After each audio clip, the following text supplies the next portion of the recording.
All right, so ideal gas law. We are going to talk about Puvnert. It's not Pivnert.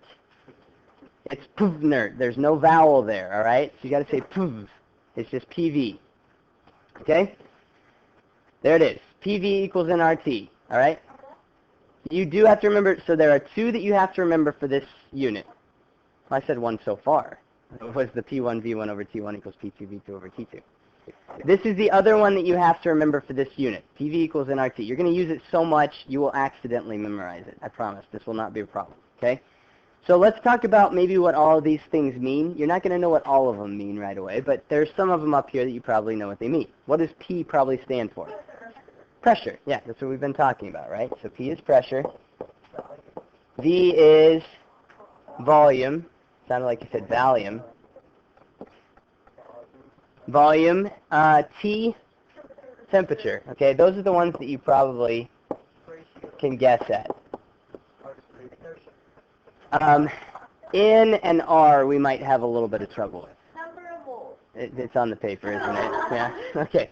N is number of moles. There, let's do this. Of moles.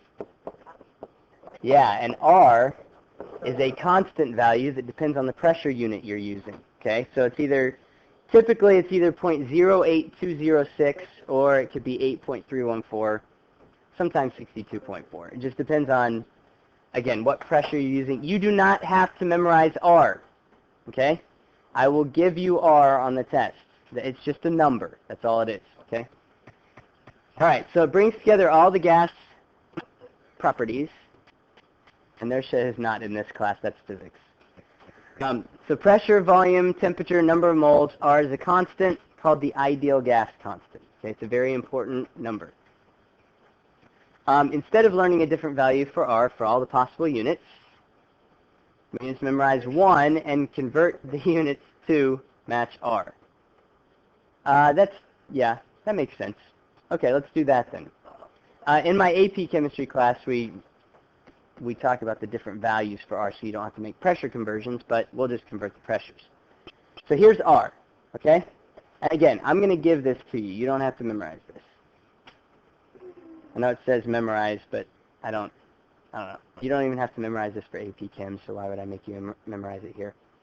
So that's the number. Now, this is very important. I need you guys to hear me when I say this because I have students mess this up every year. This right here, is everybody listening? These are units for R, okay? It's a very complicated unit, but it's units, all right? Do not try to plug numbers in here, all right? Okay? Don't do that. 0.0821, these are the units that go with R, okay? Liters times atmospheres over moles times Kelvin. It's just a unit. It's kind of like meters per second, right? Except more complicated than that. But that's one unit that describes speed. This is the unit that describes R, okay? All right. So, these problems are not all that difficult. How much N2 is required to fill a small room with a volume of 27,000 liters to 745 millimeters of mercury at 25 degrees Celsius? Okay, I mean, they look hard, but they're not hard, okay? I promise. This is not that bad.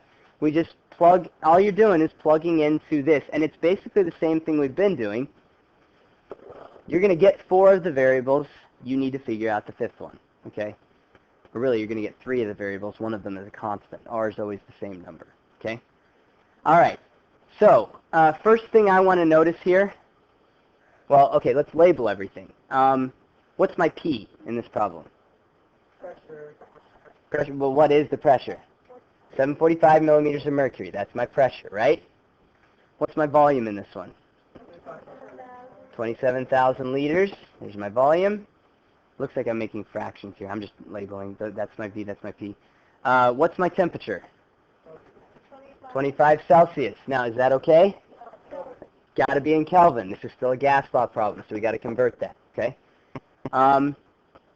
So what must I be solving for here? Just don't call it inertia. You're going to confuse yourself if you keep doing that. We're going to solve for N, which is the number of moles, okay? Because we have the R, right? The R is always the same value. Now here's the problem. R is in atmospheres. You see that? Part of the unit for R is atmospheres. So we have to get the pressure into atmospheres. Okay, so that's always your first step on these types of problems is change the pressure. Now again, these conversions will be given to you, so you don't have to memorize them. Okay? Wait, how did you know change the pressure? Because the R right here, this kind of dictates our units. And I'll show this to you in a second. Everything's going to cancel out in a minute. Okay? So your volume has to be in liters because of this. Yeah. Your pressure has to be in atmospheres because of this. Your amount has to be in moles because of this, and your temperature has to be in Kelvin because of this. Okay, everything has to match with the R. All right? So our pressure is 745 millimeters of mercury. We need to change that. I can't talk and write at the same time. 745, there we go, millimeters of mercury. Okay, so then you're just going to do a conversion here. Millimeters of mercury on the bottom, atmospheres on the top. There are 760 millimeters of mercury in 1 atmosphere. And again, you don't need to know that number. You just need to be able to look at the top of your test and see, oh yeah, 1 atmosphere equals 760 millimeters of mercury. All right? So 745 divided by 760 is going to be 0.980 atmospheres. Keep the same number of sig figs as we had before. Okay? All right, now we're okay. The one other thing we might do before we start plugging in is convert the temperature. Is that what you were going to say? Why would you have 2 sig figs instead of 7? Oh, okay. This is a conversion. Remember, you don't use those numbers, the conversion numbers, in your sig figs. Okay? You look at the first number. We've talked about that too. I know there's a lot of rules to remember with the sig figs. I realize that. Okay? It's hard to keep them all straight. But 0.980 atmospheres, 3 sig figs because our starting number had 3. Okay? All right. Then I think it's a good idea to also convert our our temperature while we're at it. So 25 plus 273 would be 298. And that is the right number of sig figs. Because if you add 25 plus 273, you're going to round to the ones place right here. So 298. Okay? So all of our numbers at this point, well, with the exception of our volume, looks like, our volume only has 2 sig figs, right? Okay, now we can plug everything in. So we've got 0.980 atmospheres. That's our pressure, times our volume, which is 27,000 liters. Big volume. Is equal to, that's what we don't know at this point, that's what we're trying to solve for. Okay? Times what? 0.0821. Okay, this is the only time I'm going to do this because I think it usually confuses the issue for students, but I want to show it to you one time. All right? I'm going to write the units for R here. Liters times atmospheres over moles times Kelvin. Now remember, those are just units, okay? There's nothing you don't have to plug numbers in there, okay? Times your temperature, which we decided was 298 Kelvin. All right. Now, watch what starts to happen here. When we multiply this number times the 0.0821, our kelvins cancel out, right? This kelvin's on the bottom of the fraction. This one's on the top, okay? So those cancel out. The next thing that happens, when we divide by the 0.0821, liters are going to cancel out. Atmospheres are going to cancel out. That's going to leave us with moles. Okay? So moles is going to be our final unit here. Everybody okay with how to solve this? Basically, you're going to divide both sides by this right here. Okay? And again, don't worry about the units. We just talked about the units. We're going to end up with moles. Okay? Just worry about the numbers. So 0.0821 or times 298 gives me 24.4658. So we're basically dividing both sides by 24.4658. And the only reason I didn't round that right now is because we're kind of in the middle of the multiplication and division. I don't like to round the multiplication division till the end. Okay? So you take your 0.98 times 27,000 divided by the 24.4658. It's going to give me a pretty big number. So my N here, my number of moles, is going to be, I'm getting 1,081 point something. Is that what you guys are getting? Okay. So we need to round that to 2 sig figs because our volume only has 2 significant figures here. 1,100. Good. Moles.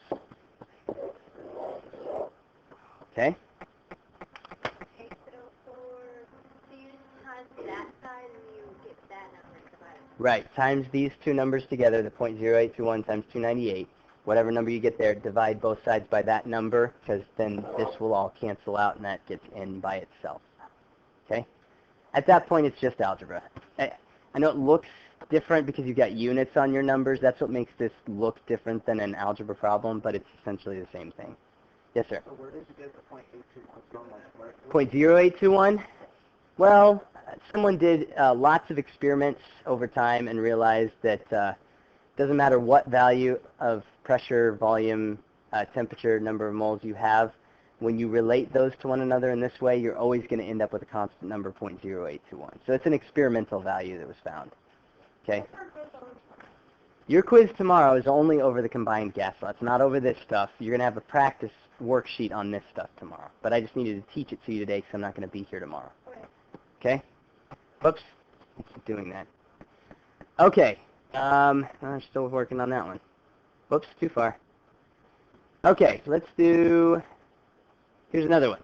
Dinitrogen monoxide, or laughing gas, is used by dentists as an anesthetic. Hang on just one second. Let me pause this.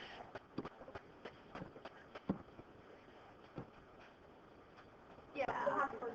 Okay, so again, let's do one or two more PV equals nRT, however many we have time for here. So laughing gas, used by dentists as an anesthetic. I don't know if you've ever experienced that before. It's interesting. 2.86 moles of gas occupies a 20.0 liter tank at 23 degrees. What is the pressure in the tank? And again, these all kind of start to look the same after a while. It's just, all right, what variable am I solving for here? What did I do with my, here we go. So where is my P in this one? That's the thing I'm trying to solve for, all right? So that's what I need. Where's my V? Liters. 20.0 liters, okay? And that's in the right unit, so that's good. What's next? Where's my N? 2.86 moles, that's my N. Where's my T? 23, okay? So then you basically just set up the problem, okay? Our P is what we don't know, so we'll just leave that as P. Our volume is 20.0 liters.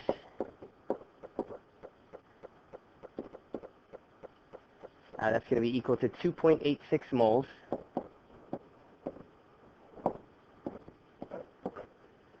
I'm going to have to write on the dentist's face. Times what? 0.0821, that's our R, okay? And like I said, I'm going to start leaving the units off of R because I think it's more confusing to put them than it is to have them on there. So 0.0821 times our temperature, which is, good, not 23, right? You got to change that to Kelvin. So 296. All right, and then we just solve for P, which this one's really easy. Just divide both sides by 20.0.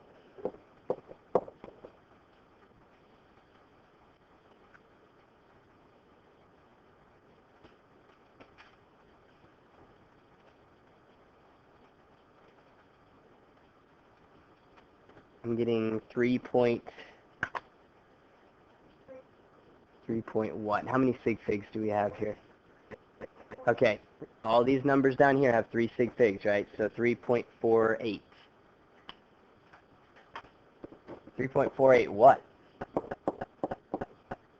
How do we know it's atmospheres? It does, but how do I know that that's the pressure unit that I actually got? What are our units for R again? I didn't write them this time. Liters times atmospheres over moles times Kelvin, right? So if you're using that R, then the pressure you get, anytime you get a pressure answer, it's going to be in atmospheres, okay? Those aren't so bad, are they? Okay. There's one more on here. I don't know if we have time for it. There's one. It kind of sounded like I said, when I said there's one more on here, it sounded like I said there's one more on here. You know, sounds like, anyway, I don't know why. That's what, I said one more on here. Sounded like there's one more on here. We got one more on, like a moron. Yeah. That's what my brain does, is it just takes these words and, okay. So 500 milliliter cylinder contains oxygen gas at 68O. This is not tricky. This is just nasty. How many grams of oxygen are in the cylinder? So let's talk about a plan for this one. We probably won't have time to work our way all the way through it, okay? But the units here are just all screwed up, aren't they? Okay? And that's the big thing on this one. So where's our volume on this problem? 500 milliliters. Now that is going to need to be converted into liters, right? Okay. Where is our temperature? Yeah, 68 Fahrenheit. That needs to be in Kelvin, so you have to do 2 conversions. You have to convert it to Celsius and then convert it to Kelvin, right? You're not going to get any like this on the test unless it's a bonus. So temperature needs to be in Kelvin, okay? What about our pressure? Where's our pressure? 14.2 psi, pounds per square inch, okay? That is one of the pressure units I gave you on that list of equalities on that, and you'll get that on the test as well, okay? So 14.2 psi, that's our pressure. That needs to be in ATM, right? We need that in atmospheres, okay? How many grams of oxygen? What? Okay, so once we do PV equals nRT, we could solve for N. That would give us the number of moles, right? Moles of oxygen. And then we could go from moles of oxygen to grams of oxygen using the molar mass on the periodic table. No, you'd use the molar mass on the periodic table for that. Okay, make sure you do that homework. I'll post the answer key, and you got a quiz on combined gases tomorrow.